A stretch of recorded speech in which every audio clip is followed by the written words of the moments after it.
दर्शन और आप देख रहे हैं कलेक्टिव एजुकेशन। मैंने पिछले कुछ वीडियोस में आपको राजतंत्र, कुलीन तंत्र और अधिनायकवाद पर कुछ वीडियोस मैंने आपके सम्मुख प्रस्तुत कर दिए थे। आज इस कड़ी को आगे बढ़ाते हुए मैं अधिनायकवाद पर एक MCQ टाइप प्रश्नोत्तरी लेकर के आपके सामने प्रस्तुत हूं। ये वो प्रश्न हैं जो विभिन्न प्रतियोगी परीक्षाओं में विगत वर्षों में पूछे गए हैं, तो आप इनको ध्यानपूर्वक देखेंगे और जो भी आपको लगता है कि ये इम्पोर्टेंट है आप इसको अपने नोटबुक में आप नोट करते रहेंगे। मित्रों, मैं राजनीति विज्ञान का कंटेंट अपलोड करता हूं इस चैनल पर और मैंने इस तरह का पैटर्न बनाया है कि पहले मैं किसी भी एक अवधारणा को लेता हूं और उस अवधारणा को स्पष्ट करने के बाद उस पर जो विभिन्न प्रतियोगी परीक्षाओं में प्रश्न पूछे गए हैं उनको कलेक्ट करके मैं आपके सम्मुख प्रस्तुत करता हूं। तो ये आपके लिए प्रतियोगी परीक्षाओं के लिए तो बहुत उपयोगी हैं ही। यदि आप राजनीति विज्ञान विषय के साथ ग्रेजुएशन, पोस्ट ग्रेजुएशन या UGC नेट की तैयारी करते हैं तो ये खास तौर से आपके लिए बहुत ही ज़्यादा उपयोगी सिद्ध होने वाले हैं। तो आपको चैनल को सब्सक्राइब करना है और अपने मित्रों के साथ इसको शेयर करना है। तो चलिए मैं शुरू करता हूं आज का अपना ये वीडियो, जो कि है अधिनायकवाद पर। और इसको जो है, इसमें हम विगत वर्षों में जो प्रश्न पूछे गए हैं उनको मैं आपको आपके सम्मुख में उनको प्रस्तुत करता हूं। तो शुरू करते हैं। सबसे पहला प्रश्न है, अधिनायक तंत्र की सबसे प्रमुख विशेषता क्या है? यहां पर आपके विकल्प जो दिए हैं, जनता द्वारा चुने गए प्रतिनिधि, बिल्कुल नहीं, ये अधिनायक तंत्र में ऐसा नहीं होता है। शासन की सभी शक्तियों का एक व्यक्ति या समूह में केंद्रीकरण, ये इसका सही आंसर होना चाहिए। न्यायपालिका स्वतंत्र नहीं होती और वहां कोई दलीय प्रणाली भी नहीं होती, तो इसका ऑप्शन बी सही है। और जैसा कि मैं कह चुका हूं आपको, अधिनायक तंत्र में सभी शासन की शक्तियां एक व्यक्ति जैसे राजा या तानाशाह या फिर एक छोटे से समूह में केंद्रित होती हैं और इसमें किसी भी प्रकार की कोई लोकतांत्रिक जवाबदेही नहीं होती है। इसके बिना ही शासन चलाया जाता है। तो ये कौन सी परीक्षा में पूछा गया है, ये आपको आपकी स्क्रीन पर दिखता रहेगा। मैं बार बार बोलूंगा नहीं क्योंकि इससे वीडियो बहुत लंबा हो जाता है, तो आप स्क्रीन पर देखते रहेंगे।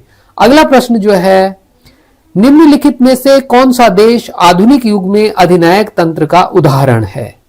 तो इसमें ऑप्शन दिए हैं भारत, जापान, उत्तर कोरिया और जर्मनी। जैसे कि आप जानते हैं, भारत, जापान और जर्मनी में तो लोकतंत्र है। उत्तर कोरिया जो है इसका सही उत्तर होगा। वहां पर आपने किम परिवार का शासन है, वहां पर 2-3 पीढ़ियां हो गई हैं उनकी, तो ये सही उत्तर है उत्तर कोरिया। और उत्तर कोरिया एक व्यक्तिगत अधिनायक तंत्र है जहां किम परिवार के नेता निरंकुश शक्ति के साथ शासन करते आ रहे हैं। अगला प्रश्न है, शासक की इच्छा ही कानून है, यह कथन किस शासन प्रणाली से संबंधित है? तो आप समझ गए होंगे, अधिनायक तंत्र का ये एक मूलभूत लक्षण है। इसमें अधिनायक तंत्र में क्या होता है कि जो शासक की इच्छा ही जो है वो कानून होती है और संविधान या जन सहमति का इसमें कोई मतलब नहीं होता है। तो ये इसका सही उत्तर है कि शासक की इच्छा ही जो है वो कानून होती है अधिनायकवाद में या अधिनायक तंत्र में या ऑटोक्रेसी में। अगला प्रश्न है, निम्नलिखित में से कौन अधिनायक तंत्र का प्रकार नहीं है? जब मैंने पिछला वीडियो आपके साथ शेयर किया था तो उसमें आपने पढ़ा होगा, हमने 5 तरह के अधिनायक तंत्रों का उसमें जिक्र किया है और इसमें हम देख रहे हैं एक दलीय शासन, ये भी एक प्रकार है। सैन्य तानाशाही, ये भी अधिनायक तंत्र का एक प्रकार है। संवैधानिक लोकतंत्र, ये जो है अधिनायक तंत्र का प्रकार नहीं है। व्यक्तिगत तानाशाही, तो जो सी वाला ऑप्शन है ये सही है।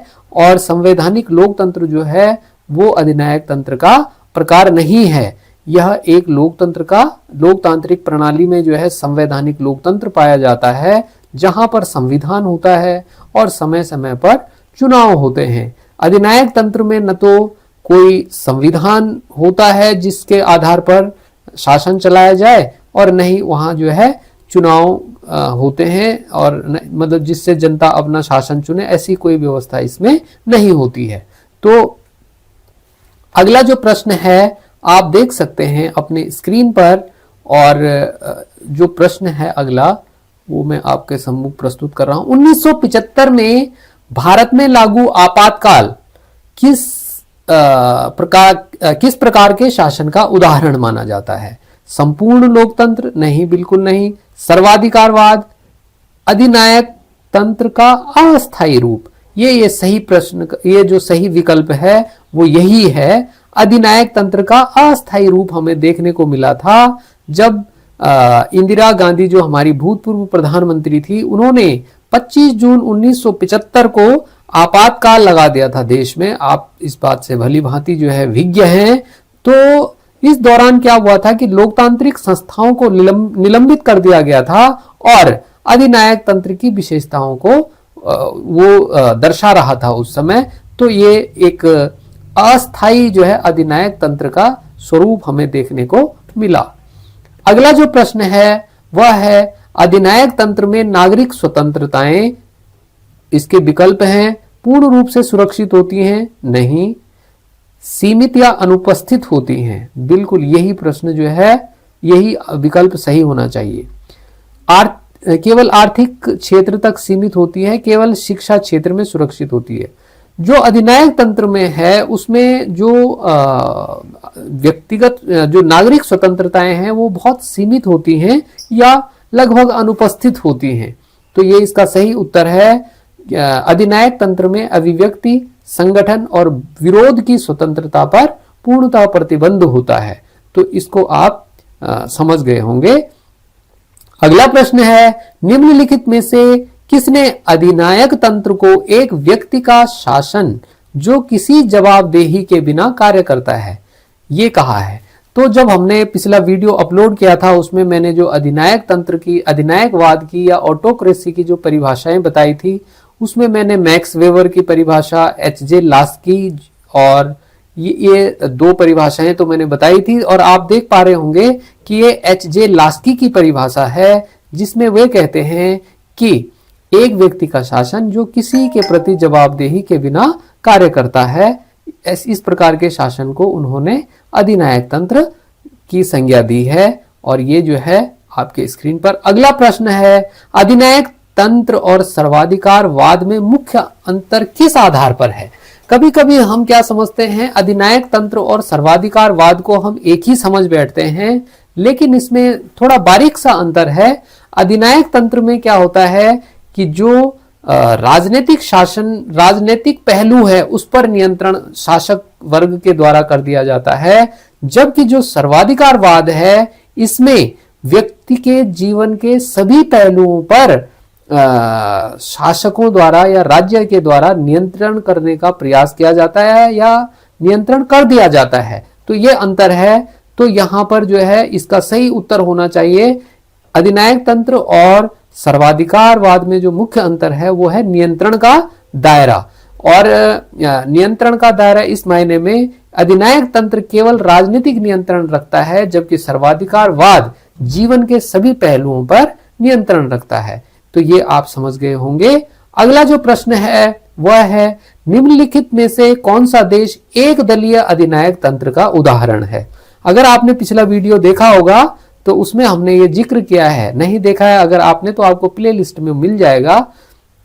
वहां हमने बात की थी चीन में जो साम्यवादी दल है उसके बारे में हमने कहा था और कहा था कि वहां पर उसी का एक छत्र राज होता है, एक दलीय व्यवस्था वहां पाई जाती है और एक दलीय अधिनायक तंत्र का सर्वोत्तम उदाहरण जो है वो चीन हो सकता है। चीन में केवल कम्युनिस्ट पार्टी ही शासन करती है और अन्य दलों को वहां अनुमति नहीं होती है। अगर कोई छोटे मोटे दल होंगे भी तो वो नाम मात्र के हैं और किसी प्रकार का उनका कोई वहां वर्चस्व है नहीं। तो चीन में केवल कम्युनिस्ट पार्टी ही शासन करती है और अन्य दलों को वहां कोई हैसियत है भी नहीं और अन्य दलों को वहां इतना प्रमोट किया भी नहीं जाता है। अगला जो प्रश्न है वह है अधिनायक तंत्र में न्यायपालिका स्वतंत्र होती है? बिल्कुल नहीं होती है, क्योंकि स्वतंत्र न्यायपालिका जो है वो लोकतंत्र का गुण है। अधिनायक तंत्र में क्या होता है कि न्यायपालिका भी जो है शासक के अधीन होती है ना। इसके विकल्प आप देख पा रहे होंगे, स्वतंत्र होती है, शासक के अधीन होती है, जनता द्वारा चुनी जाती है, संसद के नियंत्रण में होती है। तो यहां पर बी वाला ऑप्शन आपका सही है, शासक के अधीन होती है। ऑटोक्रेसी में जो न्यायपालिका होती है वह शासक के ही अधीन होती है और न्यायपालिका को भी शासक की इच्छा के अनुसार ही कार्य करना पड़ता है। तो ये आप समझ गए होंगे। अगला प्रश्न है हाइब्रिड राज व्यवस्था शब्द का प्रयोग किस संदर्भ में किया जाता है?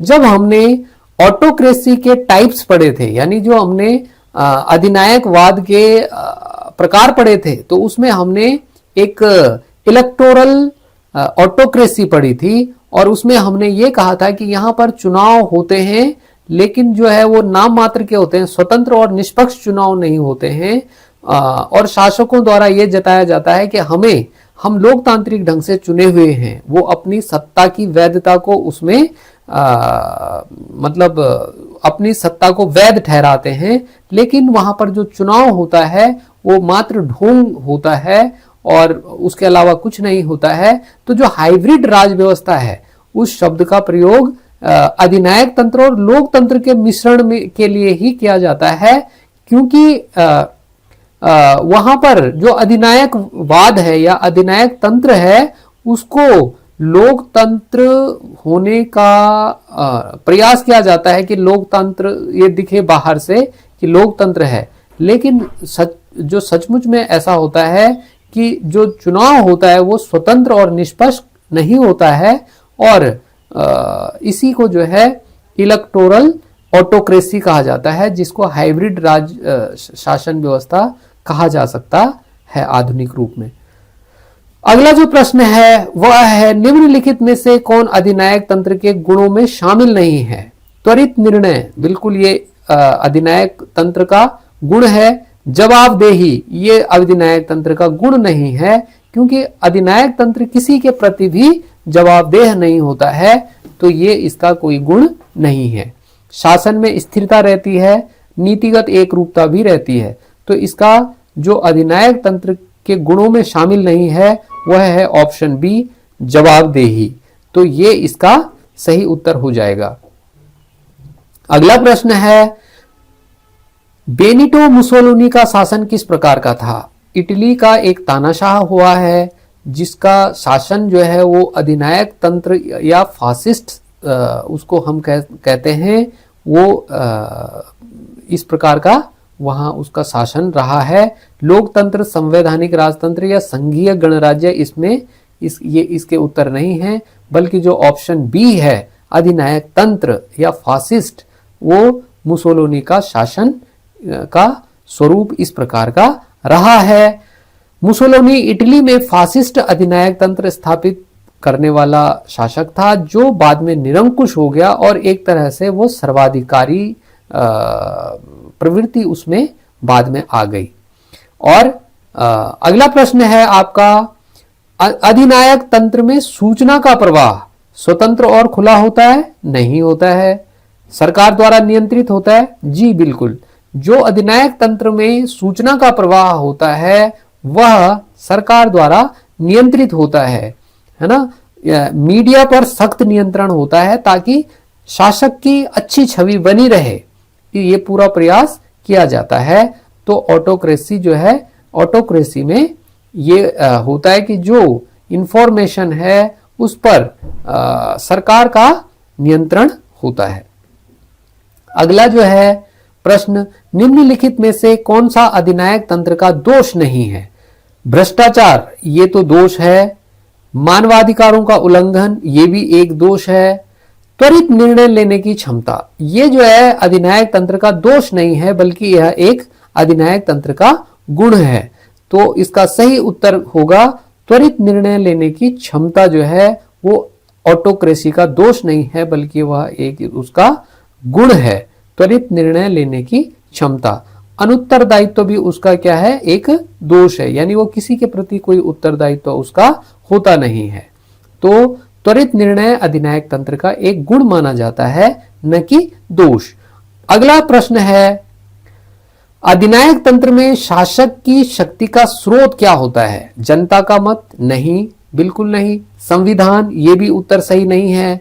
बल या विरासत? बिल्कुल ये सही उत्तर है इसका। जो अधिनायक तंत्र है उसमें शासक की जो शक्ति होती है वह बल यानी शक्ति, या उसको वो विरासत में मिला हुआ हो सकता है। तो शक्ति जो है विरासत में या सैन्य तख्ता पलट या बल के माध्यम से प्राप्त होती है अधिनायक तंत्र में। अगला प्रश्न है, इलेक्टोरल ऑटोक्रेसी शब्द का अर्थ क्या है? यह मैं आपसे बातचीत कर चुका हूं। इलेक्टोरल ऑटोक्रेसी में जैसा कि मैं आपसे बात कर चुका हूं कि इसमें चुनाव होते हैं, लेकिन वो निष्पक्ष नहीं होते हैं। यह एक तरह से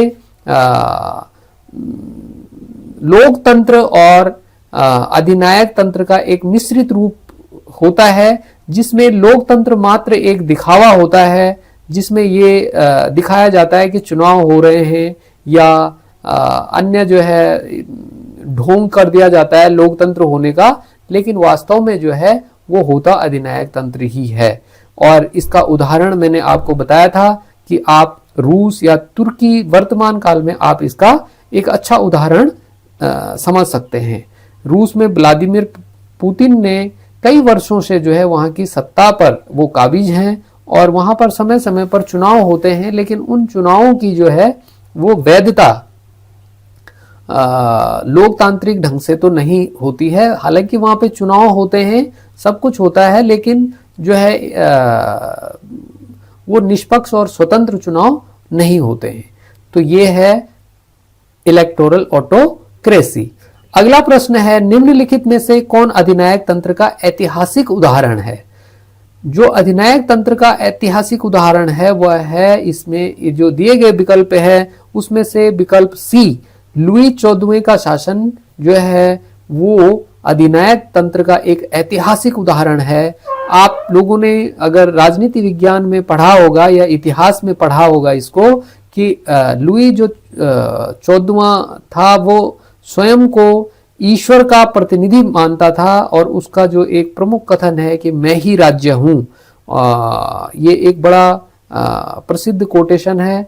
वो किसी को वो कहता था कि मेरी जो जवाबदेही है वो सिर्फ ईश्वर के प्रति है, मैं ईश्वर का प्रतिनिधि हूं, और ईश्वर ने ही यानी वो अपनी सत्ता की जो वैधता है वो दैवीय आधार पर अपनी सत्ता की वैधता को मानता था, और किसी के प्रति वो जवाबदेह नहीं बताता था अपने को। ईश्वर का प्रतिनिधि होने के नाते वो सिर्फ ईश्वर के प्रति ही जवाबदेह होने का बात करता था। तो लुई 14वां जो है फ्रांस का जो है वो इसमें अधिनायक तंत्र का एक ऐतिहासिक उदाहरण है। अगला जो प्रश्न है, अधिनायक तंत्र में विपक्षी दल अब स्वतंत्रता से काम करते हैं? बिल्कुल नहीं। अधिनायक तंत्र में विपक्ष का तो दमन कर दिया जाता है, निषेध पर होते हैं और दबाए जाते हैं। ये इसका सही उत्तर होना चाहिए। शासक के सहयोगी होते हैं, अंतरराष्ट्रीय समर्थन प्राप्त करते हैं। इस प्रश्न का सही उत्तर बी है, जो कि निषेध पर होते हैं या दबाए जाते हैं। अधिनायक ऑटोक्रेसी में जो विपक्षी दल हैं उन पर पूरी तरह से प्रतिबंध होता है और उनका दमन कर दिया जाता है, ताकि जो शासक है उसकी छवि अच्छी बनी रहे और उसको कोई चुनौती न दे सके। अगला जो प्रश्न है वह है, फ्रीडम हाउस की रिपोर्ट के अनुसार निम्नलिखित में से कौन सा देश नोट फ्री श्रेणी में आता है? भारत, जापान, उत्तर कोरिया और ऑस्ट्रेलिया। इसका सही उत्तर है उत्तर कोरिया। फ्रीडम हाउस उत्तर कोरिया को नोट फ्री देश मानता है, जो अधिनायक तंत्र का उदाहरण है। तो ये बहुत महत्वपूर्ण प्रश्न है, इसको आप देख सकते हैं। अगला जो प्रश्न है वह है, निम्नलिखित में से कौन सा अधिनायक तंत्र का प्रकार नहीं है? सैन्य अधिनायक तंत्र, बिल्कुल ये अधिनायक तंत्र का एक प्रकार है। व्यक्तिगत अधिनायक तंत्र, ये भी एक ऑटोक्रेसी का एक प्रकार है। संवैधानिक अधिनायक तंत्र, ये उत्तर जो है सही नहीं है, यानी यह अधिनायक तंत्र का प्रकार नहीं है, क्योंकि ऑटोक्रेसी में संविधान तो होता ही नहीं है, और अगर होता भी है तो वो शासक की इच्छा के अनुरूप होता है बिल्कुल। तो संवैधानिक अधिनायक तंत्र जैसी कोई चीज नहीं होती है। तो यही इसका सही उत्तर है। संवैधानिक अधिनायक तंत्र का प्रकार नहीं है। संवैधानिक अधिनायक तंत्र एक विरोधाभास है, क्योंकि संविधान शक्ति को सीमित करता है, और जैसे कि मैंने कहा कि अधिनायक तंत्र में यानी ऑटोक्रेसी में संविधान नहीं होता है, वहां सिर्फ और सिर्फ जो है वो शासक की इच्छा प्रमुख होती है, वही कानून होता है। तो ये आप समझ गए होंगे। अगला प्रश्न है, अधिनायक तंत्र में आर्थिक नीतियां बाजार द्वारा निर्धारित होती हैं? नहीं, शासक द्वारा निर्धारित होती हैं। ये सही उत्तर है। अंतरराष्ट्रीय मुद्रा कोष द्वारा निर्धारित होती है, जनमत संग्रह द्वारा निर्धारित होती है।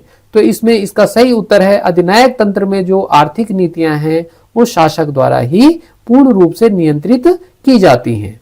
अगला प्रश्न है, निम्नलिखित में से कौन सा अधिनायक तंत्र का प्रकार नहीं है? फिर से वही प्रश्न, शायद दोबारा ये आ गया है, तो इसको आप स्किप कर सकते हैं। अगला प्रश्न है, अधिनायक तंत्र में सार्वजनिक विरोध को प्रोत्साहित किया जाता है? बिल्कुल नहीं किया जाता है। अधिनायक तंत्र यानी ऑटोक्रेसी में जो विरोध है उसके लिए कोई जगह नहीं होती है, यानी उसका दमन कर दिया जाता है, कानूनी रूप से प्रतिबंधित होता है। ये इसका सही उत्तर होना चाहिए कि जो ऑटोक्रेसी है उसमें सार्वजनिक विरोध का कोई गुंजाइश नहीं होती है, और इसका उत्तर बी सही है। विरोध को दमन के माध्यम से रोक दिया जाता है। ये एक अधिनायक तंत्र या ऑटोक्रेसी का एक प्रमुख लक्षण है। अगला प्रश्न है, निम्नलिखित में से कौन सा देश वर्तमान में अधिनायक तंत्र के रूप में वर्गीकृत किया जाता है? ब्राजील, रूस, जर्मनी, स्वीडन। तो इसका सही उत्तर रूस, जैसा कि हमने अभी थोड़ी देर पहले जिक्र किया था कि वहां पर एक तरह से आप ये समझ सकते हैं कि वहां पर इलेक्टोरल ऑटोक्रेसी आप वहां पर कह सकते हैं। वहां पर चुनाव होने का ढोंग मात्र किया जाता है, बाकी वहां जो भी है, जो शासक हैं वहां के, उनकी इच्छा अनुसार कार्य होता रहता है। तो वहां पर वो इलेक्टोरल ऑटोक्रेसी का एक बहुत अच्छा उदाहरण है वर्तमान समय में रूस। रूस को फ्रीडम हाउस और वीडैम द्वारा इलेक्टोरल ऑटोक्रेसी माना जाता है। ये अगला प्रश्न है, अधिनायक तंत्र में संविधान शासक के लिए बाध्यकारी होता है? बिल्कुल नहीं होता है, लचीला होता है और अनुपस्थित होता है। ये इसका सही उत्तर है। देखो, या तो अधिनायक तंत्र में संविधान या तो अनुपस्थित होगा या तो होगा ही नहीं, और अगर होगा तो वो इतना लचीला होगा कि शासक उसको जब चाहे, जैसा चाहे वैसे अपनी इच्छा के अनुसार बदल सकता है। तो इस प्रकार का संविधान वहां होगा। अधिनायक तंत्र का ये एक बड़ा उदाहरण है। अगली बात, अधिनायक तंत्र के अंतर्गत सैन्य बल की भूमिका। अधिनायक तंत्र के अंतर्गत सैन्य बल की भूमिका केवल राष्ट्रीय सुरक्षा तक सीमित रहती है, शासन बनाए रखने में महत्वपूर्ण होती है, नागरिक प्रशासन से स्वतंत्र होती है, अंतर्राष्ट्रीय शांति अभियानों तक सीमित होती है। देखिए, जो अधिनायक तंत्र है उसमें जो सेना की भूमिका होती है वो भी क्या होती है, शासन बनाए रखने में महत्वपूर्ण होती है, क्योंकि सेना का पूरा नियंत्रण जो है वो शासक के हाथ में होता है, और शासक अपनी सत्ता को बनाए रखने के लिए सेना का उपयोग करता रहता है। तो ये भी ऑटोक्रेसी का एक बहुत बड़ा लक्षण है। तो इसका सही उत्तर है ऑप्शन बी, शासन बनाए रखने में महत्वपूर्ण होता है सैन्य बल। अगला जो प्रश्न है वह है, निम्नलिखित में से कौन सा अधिनायक तंत्र के खिलाफ तर्क है? त्वरित निर्णय, ये तो इसके खिलाफ नहीं है। शासन में स्थिरता, मानवाधिकारों का हनन और नीतिगत निरंतरता, ये जो है अधिनायक का दोष होना चाहिए इसका मतलब। तो यहां पर जो खिलाफ तर्क है वो है ऑप्शन सी, जो उसके दोष, बाकी तो इसके देख रहे हैं आप, त्वरित निर्णय, शासन में स्थिरता और नीतिगत निरंतरता, ये तो कहीं ना कहीं जो ऑटोक्रेसी है उसके गुण में इनको दर्शाया जाएगा, लेकिन जो मानवाधिकारों का हनन के मामले जो इस प्रकार की शासन व्यवस्था में आते हैं वो इसके खिलाफ तर्क होना चाहिए। तो ऑप्शन सी मानवाधिकारों का हनन इसका सही उत्तर होगा। अगला प्रश्न, अधिनायक तंत्र में शिक्षा प्रणाली विविध विचारधाराओं पर आधारित होगी, शासक की विचारधारा को बढ़ावा देने वाली होगी, निजी क्षेत्र द्वारा नियंत्रित होगी या अंतरराष्ट्रीय मानकों पर आधारित होगी। जैसा कि हम समझ ही गए होंगे आप अभी तक कि जो अधिनायक तंत्र है उसमें शिक्षा को भी इस तरह से संचालित किया जाएगा ताकि जो है वो शासक वर्ग की विचारधारा को बढ़ावा देने वाली हो। तो इस प्रकार इसमें बी ऑप्शन सही होगा। शिक्षा का उपयोग शासक की वैधता और विचारधारा को स्थापित करने के लिए किया जाता है। अगला जो प्रश्न है वह है अधिनायक तंत्र का सबसे बड़ा खतरा। अधिनायक तंत्र का सबसे बड़ा खतरा किससे है? आर्थिक विकास, जनता की जागरूकता और लोकतांत्रिक मूल्य, अंतरराष्ट्रीय व्यापार और प्रौद्योगिकी। जो अधिनायक तंत्र को सबसे बड़ा खतरा होगा वह होगा जनता की जागरूकता और लोकतांत्रिक मूल्यों से। अगर जनता जागरूक हो जाएगी तो फिर अधिनायक तंत्र या ऑटोक्रेसी जिंदा नहीं रह पाएगी। तो ये इसका सही उत्तर है। अगला प्रश्न नहीं है। अब इसी के साथ हमारी आज की जो ये क्वेश्चनर है हमारा ये समाप्त होता है। आपने इस प्रश्नावली को देखा और इसको जरूर आपको पसंद आई होगी। आप मुझे कमेंट करके बताएं, लाइक भी करें, शेयर भी करें, सब्सक्राइब भी करें और लगातार चैनल से जुड़े रहें ताकि आप अपनी तैयारी आप लगातार करते रहेंगे और मैं इसी तरह के वीडियो आपको समय समय पर प्रोवाइड करता रहूँगा। आप अपने इस चैनल को सब्सक्राइब करके रखिए और जैसे ही मैं अपलोड करूँगा आपके पास इसका नोटिफिकेशन आएगा, तो आप उसको लगातार उस तैयारी करते रहिए। इन्हीं शुभकामनाओं के साथ मैं वीडियो को समाप्त करता हूँ। बहुत बहुत धन्यवाद।